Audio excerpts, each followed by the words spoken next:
மற்றொரு வீடியோனூடாக உங்கள் அனைவரையும் இன்று நான் சந்திக்கின்றேன். இன்று நான் உங்களுடன் கலந்துரையாட இருக்கின்ற தலைப்பு, எங்களுடைய சுவைக்காக வேண்டி சாப்பாட்டில் அளவுக்கு அதிகமாக சேர்க்கப்படுகின்ற உப்பு தொடர்பாக கலந்துரையாடலாம் என நினைக்கின்றேன்.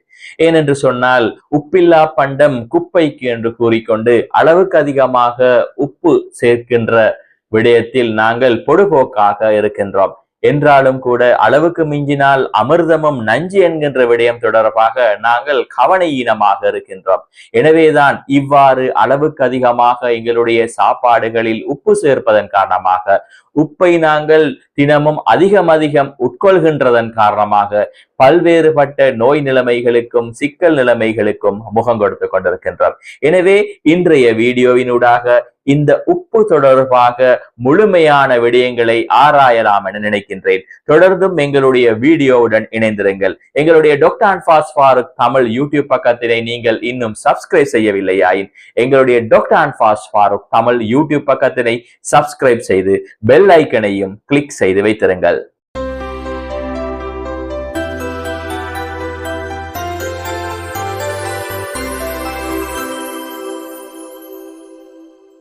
முதலில் நாங்கள் உப்பு என்றால் என்ன என்ற விடயத்தை பார்ப்போம். பொதுவாக நாங்கள் மேசை உப்பு அல்லது சாப்பாட்டில் சேர்க்கின்ற உப்பு என்று பயன்படுத்தக்கூடியது சோடியம் குளோரைட் என்று கூறப்படுகின்ற ஒரு ரசாயன பதார்த்தமாகும். இந்த சோடியம் குளோரைட் என்கின்ற பதார்த்தம் உடலுக்கு முற்றுமுழுதாக தீங்கு விளைவிக்கக்கூடிய பதார்த்தமா என்று பார்த்தால் இல்லை. இந்த ரசாயன பதார்த்தம், இந்த சோடியம் குளோரைட் என்கின்ற ரசாயன பதார்த்தம் எங்களுடைய உடலுக்கு மிகவும் அத்தியாவசியமான ஒரு பதார்த்தமாகத்தான் கருதப்படுகின்றது. எங்களுடைய உடலின் நீர் சமநிலையை பேணுவதற்கு இந்த சோடியம் குளோரைட் அவசியமாகின்றது.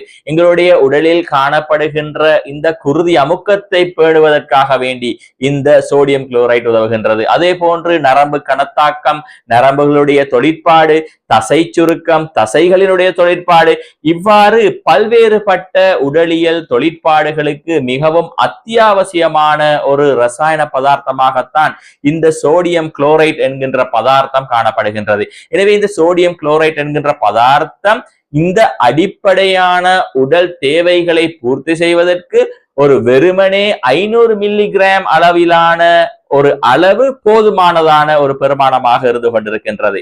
என்றாலும் கூட உலக சுகாதார ஸ்தாபனம் கூட ஒரு 2300 மில்லிகிராம் அளவிலான அளவுக்கு ஒரு அளவுகோட்டை வைத்திருக்கின்றார்கள். அதாவது ஒரு வளர்ந்த ஆரோக்கியமான ஒருவர் ஒரு நாளுக்கு உட்கொள்ள வேண்டிய உப்பின் பெருமானம் சுமார் 2300 மில்லிகிராம், அதாவது கிட்டத்தட்ட 2 கிராம் அளவு உப்பு உட்கொள்ள முடியும் என்கின்ற வரையறையை வைத்திருக்கின்றார்கள். என்றாலும் கூட எங்களை பொறுத்தவரை எங்களுடைய இலங்கையே இருக்கலாம், இந்தியாவாக இருக்கலாம், ஆசிய நாடுகளாக இருக்கலாம், அதிகமாக உப்பை உட்கொள்கின்ற நாடுகளாகத்தான் கருதப்படுகின்றனர். குறிப்பாக சுமார் 3 தொடக்கம் 4 கிராம் வரை உப்பை உட்கொள்கின்ற, தினசரி உப்பை உட்கொள்கின்ற நபர்களாகத்தான் நாங்கள் காணப்படுகின்றோம். எனவே இவ்வாறு அதிகமாக, தேவைக்கும் அதிகமாக உப்பை உட்கொள்கின்ற போது இந்த வளமையாக உடலுக்கு தேவையான, உடலுடைய தொழிற்பாடுகளுக்கு அவசியமான பெருமானத்தையும் விட மிக அதிக எண்ணிக்கையில் இந்த உப்பை உட்கொள்வதன் காரணமாக பல்வேறுபட்ட சிக்கல் நிலைமைகளுக்கு, நோய் நிலைமைகளுக்கு முகம் கொடுத்து கொண்டிருக்கின்றோம். இவ்வாறு எங்களுடைய உடலுக்கு தேவையான உப்பை உட்கொள்கின்ற முறையை பார்த்தால், எங்களுக்கு உடலுக்கு எடுக்கப்படுகின்ற முறையை பார்த்தால் சுமார் 70% அதிகமான உப்பு எங்களுடைய சாப்பாட்டுகள் மூலம்தான் எங்களுடைய உடலுக்கு கிடைக்கப்பெறுகின்றது. நாங்கள் தினசரி அருந்துகின்ற, தினசரி கடைகளில் வாங்கி சாப்பிடுகின்ற உணவு பதார்த்தங்கள் மூலமாகத்தான் இந்த உப்பு எங்களுடைய உடம்புக்கு கிடைக்கப்பெறுகின்றது. சிலது எங்களுடைய சாப்பாடுகளில் நாங்கள் நேரடியாக சேர்ப்பதன் காரணமாக நாங்கள் தெரிந்து கொண்டே உப்பை உட்கொள்கின்றோம். ஆனால் சில உணவு பதார்த்தங்களில் நாங்கள் அறியாமலேயே மிக அதிகரித்த பெருமானத்தில் இந்த உப்பை உட்கொள்வதை நாங்கள் அவதானித்துக் கொண்டிருக்கின்றோம். குறிப்பாக பார்த்தால் ஒரு ஸ்லைஸ் பிரெட், ஒரு பான் துண்டில் கிட்டத்தட்ட 100 தொடக்கம் 150 மில்லிகிராம் அளவிலான உப்பு காணப்படுகின்றது. அதே போன்று நாங்கள் பதப்படுத்தப்பட்ட உணவு பதார்த்தங்களை சாப்பிடுகின்றோம். கேண்ட் ஃபிஷ் என்று சொல்கின்றோம், கேண்ட் ஃபுட் ஐட்டம்ஸ், அதாவது போத்தலில், சாடிகளில் அடைக்கப்பட்ட உணவுகளில் இந்த உப்பு சேர்க்கப்பட்டிருக்கின்றது. எனவேதான் இந்த சிற்றுண்டி சாலைகளாக இருக்கலாம், ரெஸ்டாரண்ட்களாக இருக்கலாம், இவர்கள் பயன்படுத்துகின்ற இந்த எங்களுக்கு வழங்குகின்ற சாப்பாடுகளில் உணவின் சுவையை அதிகரிப்பதையும் தாண்டி உணவை பதப்படுத்துகின்ற நோக்கில் நீண்ட காலம் பாவிக்கின்ற நோக்கில் தான் இந்த அதிகளவு உப்பு பயன்படுத்தப்படுகின்றது. நான் ஏற்கனவே கூறியதை போல் பானாக இருக்கலாம், போத்தலில் அடைக்கப்பட்ட உணவு பதார்த்தங்களாக இருக்கலாம், நீங்கள் விரும்பி சாப்பிடுகின்ற பீட்சாவாக இருக்கலாம், அதே போன்று சிப்ஸ் வகைகளாக இருக்கலாம், பிஸ்கட் வகைகளாக இருக்கலாம். இவ்வாறு அனைத்திலும் அதிக எண்ணிக்கையிலான உப்பு காணப்படுகின்றது. எனவேதான் இந்த அதிகரித்த உப்பு பயன்படுத்துவதன் காரணமாக எவ்வாறான உடலியல் ரீதியான பாதிப்புகள் இடம்பெறப் போகின்றது என்று பார்த்தால், முதலாவதாக நான் ஏற்கனவே குறிப்பிட்டேன், இந்த உப்பு எங்களுடைய உடலின் நீர் சமநிலையை பேணுவதற்கு உதவுகின்றது. எனவே இந்த சோடியம் குளோரைட் என்கின்ற பதார்த்தத்தின் காரணமாக குருதியில் உள்ள நீரின் அளவு அதிகரிக்கப்படுகின்றது. இதன் காரணமாக குருதி சுற்றோட்டத்தில் உள்ள நீரின் அளவு அதிகரிக்கப்பட்டு இந்த குருதி அமுக்கம் அதிகரிக்கப்படுகின்றது, பிளட் பிரஷர் அதிகரிக்கப்படுகின்றது. இதன் காரணமாக இதயத்தின் தொழிற்பாடு அதிகரிக்கப்பட்டு இதயத்துக்கு சம்பந்தப்பட்ட பல்வேறு தரப்பட்ட பிரச்சனைகள் ஏற்படுவதற்கான சந்தர்ப்பங்கள் காணப்படுகின்றது. அது மாரடைப்பாக இருக்கலாம், அதே போன்று இதயத்தில் ஏற்படுகின்ற அலர்ச்சிகளாக இருக்கலாம், அதே போன்று மூளையை சென்றதாக்கி ஸ்ட்ரோக்குகளாக இருக்கலாம். இவ்வாறு பலதரப்பட்ட இதயம் தொடர்பான பிரச்சனைகளை உண்டு பண்ணக்கூடியது. குறிப்பாக இந்த நீர் அதிகரிப்பதன் காரணமாக உயர் குருதி அமுக்கம் ஏற்படுவதற்கான சந்தர்ப்பங்கள் மிக அதிக அளவு காணப்படுகின்றது. அதே போன்றுதான் இந்த மாரடைப்பும் அதிக அளவு ஏற்படுவதற்கான சந்தர்ப்பங்கள் காணப்படுகின்றது. எனவே இவ்வாறு குருதி அமுக்கம் அதிகரித்து செல்கின்றதன் காரணமாக இதயம் மட்டும் பாதிக்கப்படாது, இதயத்திலிருந்து இந்த குருதியை எடுத்து செல்கின்ற எண்டோகன்ஸ் என்று சொல்கின்ற அனைத்து பிரதான உடல் அங்கங்களும் இதன் காரணமாக பாதிக்கப்படுகின்றது. குறிப்பாக பார்த்தோம் என்று சொன்னால், வடிகட்டுகின்ற எங்களுடைய உடம்பில் குருதியை வடிகட்டுகின்ற அங்கமாக காணப்படுகின்ற கிட்னிஸ், அதாவது சிறுநீரகம் செயலிழப்பதற்கான சந்தர்ப்பங்கள் காணப்படுகின்றது. ஏனென்று சொன்னால், இந்த குருதியை வடிகட்டுகின்ற தொழிலை செய்கின்றது இந்த கிட்னிஸ். எனவே இந்த வடியில் அதிகரித்த வேகத்தில் அதிக அமுக்கத்தில் இந்த குருதி பீச்சு பாய்கின்ற சந்தர்ப்பங்களில் இந்த சிறுநீரகம் செயலிழப்பதற்கான சந்தர்ப்பங்கள் காணப்படுகின்றது. அதே போன்றுதான் இந்த வேகமாக இந்த குருதி அமுக்கம் அதிகரிப்பதை தொடர்ந்து இந்த மூளை தொடர்பான பாதிப்புகள், மூளையில் ஸ்ட்ரோக் போன்றவை ஏற்படுவதற்கான சந்தர்ப்பங்கள் காணப்படுகின்றது. அது தலையில் உள்ள இரத்த நாளங்கள் வெடித்து இவ்வாறான ஹிமோரேஜிக் ஸ்ட்ரோக் என்கின்ற இந்த மூளையில் ஏற்படக்கூடிய பாதிப்பும் ஏற்படுவதற்கான சந்தர்ப்பங்கள் காணப்படுகின்றது. அதே போன்றுதான் தோல் வியாதிகள், தோலில் அலர்ச்சிகள் ஏற்படுவதற்கான சந்தர்ப்பங்கள், அதே போன்று குடல் தொடர்பான வியாதிகள், குறிப்பாக சொல்ல போனால் குடலின் உட்பகுதியில் காணப்படுகின்ற தோலில் உட்பகுதியில் பல்வேறுபட்ட காயங்கள், பாதிப்புகள் ஏற்பட்டு குடல் தொடர்பான கேன்சர்கள், புற்றுநோய்கள் ஏற்படுவதற்கான சந்தர்ப்பங்களும் காணப்படுகின்றது. அதே போன்றுதான் இவ்வாறு அதிகரித்த எண்ணிக்கையில் சோடியம் குளோரைட் இந்த உப்பு காணப்படுகின்றதன் காரணமாக எங்களுடைய உடலிலிருந்து அதிக பிரமாணத்தில் கால்சியம் வெளியேறி செல்கின்ற சந்தர்ப்பங்கள் உருவாகின்றது.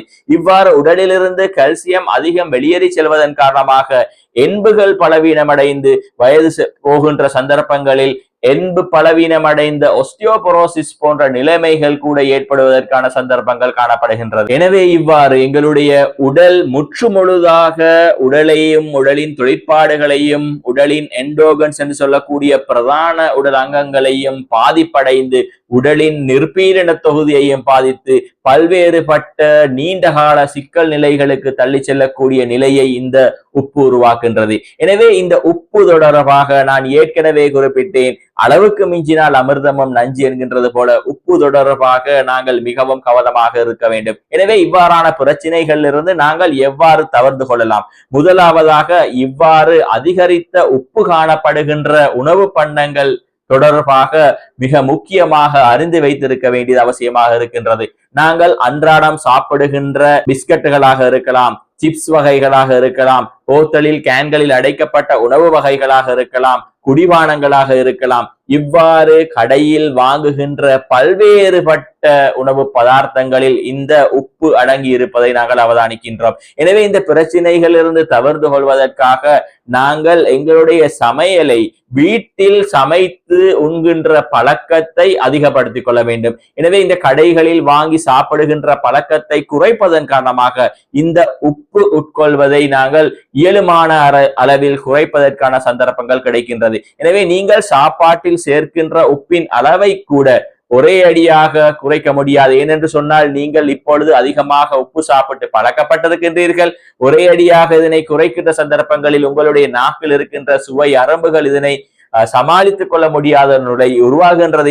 எனவே படிப்படியாக கிட்டத்தட்ட ஒரு 2 மாதம் இடைவெளியிலாவது இந்த படிப்படியாக உப்பை குறைத்து உங்களுடைய சாப்பாடுகளிலிருந்து உப்பை குறைக்கின்ற சந்தர்ப்பங்களில் இந்த நோய் நிலைமைகளிலிருந்து தவிர்த்து கொள்வதற்கான சந்தர்ப்பங்கள் காணப்படுகின்றது. நீங்கள் 1 கிராம் அளவு உப்பை உங்களுடைய சாப்பாடுகளிலிருந்து குறைக்கின்ற சந்தர்ப்பங்களில் உயர் குருதி அமுக்கம் இருக்கின்றவர்களுடைய குருதி அமுக்கம் படிப்படியாக குறைவடைந்து செல்வதையும் நாங்கள் ஆராய்ச்சிகள் மூலமாக தெளிவாக கண்டிருக்கின்றோம். இவ்வாறு கடையில் வாங்குகின்ற சாப்பாடுகளை குறையுங்கள்.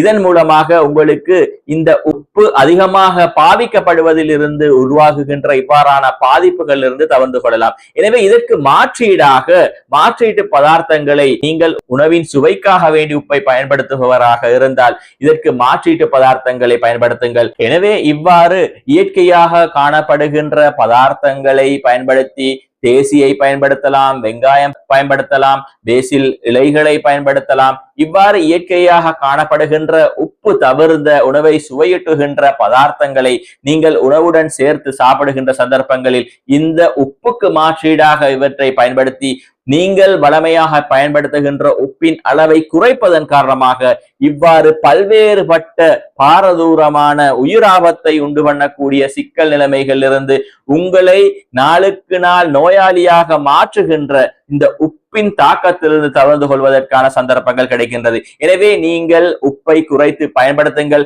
இதன் காரணமாக உங்களுடைய உயர் குருதி அமுக்கத்தை உங்களுடைய பிளட் பிரஷரை கட்டுப்பாட்டில் கொண்டு வருவதற்கான சந்தர்ப்பங்கள் காணப்படுகின்றது. நீங்கள் இதயம் தொடர்பாக மாரடைப்பு தொடர்பாக பயப்படுகின்றீர்கள் என்று சொன்னால் அது தொடர்பாக உங்களுக்கு பாதுகாப்பு கிடைக்கின்றது. மூளையில் ஞாபக மறதிகள் ஏற்படுகின்றவை, டிமென்ஷியா போன்றவை, காக்னிட்டிவ் இம்பயர்மெண்ட்ஸ் போன்றவை ஏற்படுவதிலிருந்து அதே போன்று ஸ்ட்ரோக்குகள் ஏற்படுவதிலிருந்து உங்களுக்கு பாதுகாப்பு பெறக்கூடியதாக இருக்கின்றது. உங்களுடைய தோள்களை நல்ல பொலிவுடன் வைத்து இருப்பதற்கு இது உதவுகின்றது.